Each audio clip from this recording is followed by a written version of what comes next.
Welcome back to the 611 Films YouTube channel. My name is David Groves, as one of your hosts, and with me, as always, my co-host Neil McKay.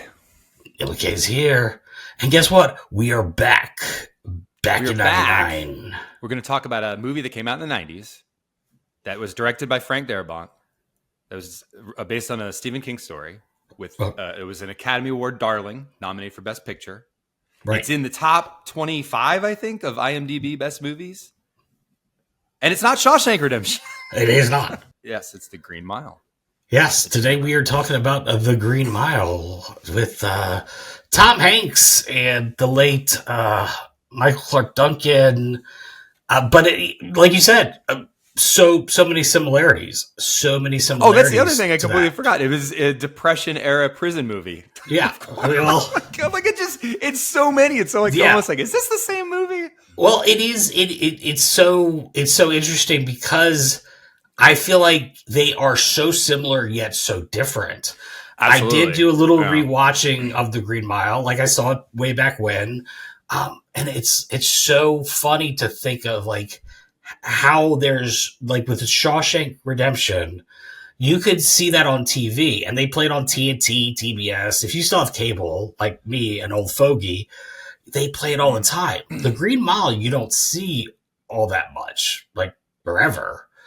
But I'm like, there's probably, and it's a long movie. I mean, the one thing is, it's 3 hours. 3 long. hours, yeah. But I think Shawshank was pretty close to that. Yeah, too. I want to say it was like more like 2.5 hours, but yeah, it was long too. I just rewatched it on Sunday. Before this, so it's fresh in my mind. Cool. And that's actually the first time I think I've seen it since '99. Since you probably watched it the first. Probably since I was, because I was curious to see what would I think of it this go around. Right. Because the first one, like, and it's really unfair because, I mean, to me, Shawshank Redemption is like the best movie I've ever seen. I mean, it's just amazing. Right. So and there's so many similarities with this one. It's a completely unfair to compare it like that. And of course you're going to be disappointed because it's not, I don't think it's as good as, the Shawshank Redemption. But this time around, I was like, okay, like the first time I was kind of underwhelmed. And then this time I was like, all right, let me give it another shot and see how it's aged well. And I think I picked up on why I didn't like it. And I'm wondering if you felt the same way, that it was like inconsistent in tone. Like it was kind of over the top and hammy and like almost funny. And then it was real serious and dark. And it was like, what the hell movie is it? Just felt like weird. And it was very, where Shawshank was like very subdued and subtle and like plodding along. And it was a slow kind of, you could almost say, if you weren't into the story, that it was boring. There was something like simplistic about it. It's just a good story. This felt like it was just like, okay, we get it. Move to the next thing, please. Like, it's you're just lingering on everything, and it's like, oh my god, like, come on. Dude, I would say absolutely. I think that the one thing is what you come away with as far as Shawshank goes.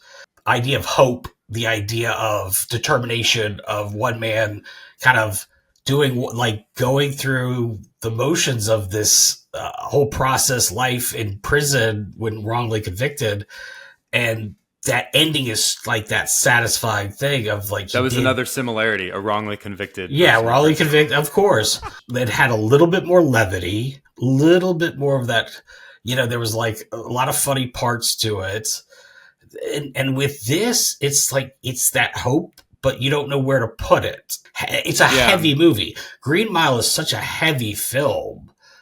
And it brought up questions of like, why would God create this miracle worker just to put him on death row? I mean, there's these great questions, and then it kind of segued into a story about a mouse, and I'm like, what? Like, it felt like you have this winning lottery ticket of the Michael Clark Duncan character, John Coffey, and then you spend like the first 2 hours of the movie not even on him and not even on and it's like, what? Why? Yeah. What are you doing? Like, and some people, like, I went back, looked at Rotten Tomatoes, looked at different reviews, and that was the biggest split. The biggest split was the pacing, was the whole thing. And some people are like, hey, Frank Darabont's taking his time. He's layering everything. And I'm like, Yeah, but I now look at it too, and I was like, you can cut that far or cut this down a little bit. Yeah. I mean, but you bring, and I know we're going to talk about Magnolia at some point, but like that's such a great comparison because that's also a 3-hour movie, but that comes out like breakneck speed. Just, I mean, it felt like an hour and a half movie because it just was go, go, go, go, and it was like holy shit. You know? And this one was just like, oh my god. I get it. Let's go. Let's go. And that's, again, I think pacing wise too, it's very different from Shawshank, you know, see like that, you know, even though that had more of an ensemble, I guess it's got the prison, everything with that. And then that ending to a Shawshank of the final 20, 30 minutes of, oh, he got out and this, and it's sort of the, that how did he get over on the warden and doing the books, and he was scheming. And again, that's fun because it's plotting something that you don't know how or why, and we're seeing it. Yeah, and I think that's the problem with Green Mile is like, yes, we once you know that he has the ability to heal people, you know, what next? And I guess the only question was still going to be killed to still. Yeah, I would say it was cool how he got kind of. Not really revenge, but how he says punished the two villains of it. I thought that was like a cool. Oh, that's pretty slick how he kind of did that.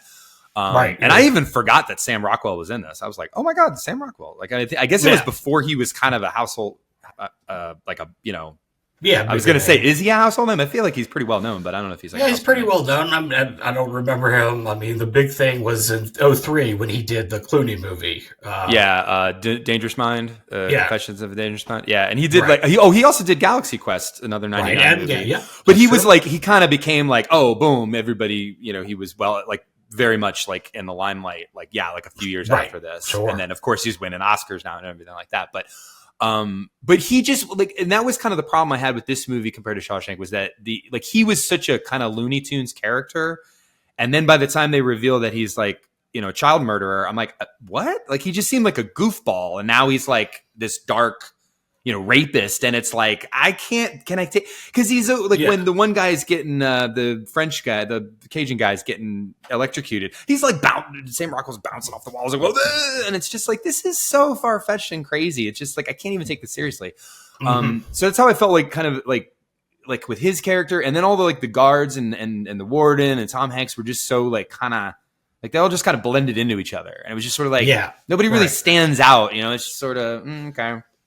Well, I still liked it. I still like it, but it's long. I mean, you're in for long. Something. If you haven't seen it, I'd say if you like Shawshank, you should see it.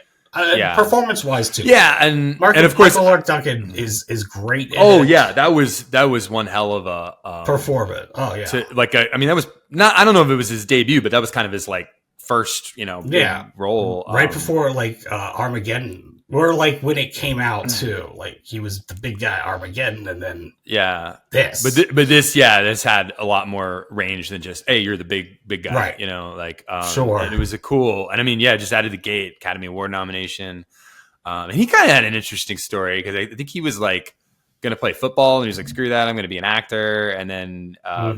And then he was basically like a bouncer, like just trying to get in with celebrities so that he could kind of like find out where the auditions were and stuff. And that was like how he kind of if you look on the Wikipedia, which I read right before as I normally do, Bruce Willis was the one that I think like threw him out there for this role. Like I don't know if it was Frank Darabont or someone, but so I say just for that, obviously, you know, Tom Hanks, of course, great everyman, great role, great.